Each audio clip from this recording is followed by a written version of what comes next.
শরীফ ওসমান হাদিকে ইনশাআল্লাহ আমার প্রত্যাশা, আমার আশাবাদ যে আল্লাহ পাক রব্বুল আলামিন তাকে শতগুণ শক্তিশালী করে আগামীর বাংলাদেশের স্বাধীনতা এবং বাংলাদেশের অস্তিত্বকে রক্ষার এক প্রতিবাদী মুখ হিসেবে নেতৃত্বের জন্য আল্লাহ তাকে আবার আমাদের মাঝে ফিরিয়ে আনবেন ইনশাআল্লাহ।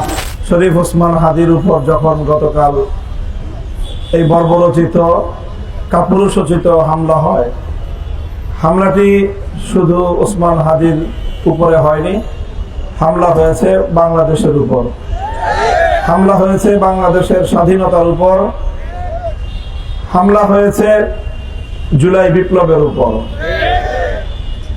জুলাই বিপ্লব সংগঠিত হওয়ার পর থেকে বহুদিন পর্যন্ত আমি একটি কথা অনুভব করছি, সেটা হলো জুলাই বিপ্লবের যারা অংশীজন তাদের মধ্যে কোনো বিভক্তি, বিভাজন, এটি আবার নতুন করে সেই পরাজিত শক্তিকে বাংলাদেশে পুনর্বাসন করার একটি পথ।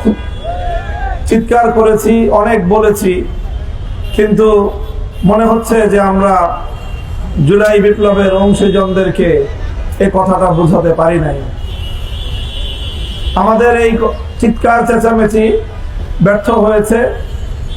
শরীফ ওসমান হাদির এই রক্ত, তার মাথায় বিদ্ধ এই বুলেট, এটা যদি অন্তত এখন বাংলাদেশের জুলাই বিপ্লবের সকল অংশীজন, বিগত ফ্যাসিবাদী আমলে যারা মাজলুম হয়েছেন, সেই সকল পক্ষ শক্তিগুলো যদি আবার নিজেদেরকে একটু খুঁজে পাওয়ার চেষ্টা করেন, সেই জুলাই বিপ্লবের চেতনাটাকে যদি আপনারা আপনাদের হৃদয়ের গহীন থেকে আরেকবার একটু জাগ্রত করার চেষ্টা করেন, তাহলে হয়তো আগামীর বাংলাদেশ বেঁচে যাবে। বাংলাদেশটা যদি বেঁচে যায়, ওসমান হাদিরা বেঁচে থাকবে।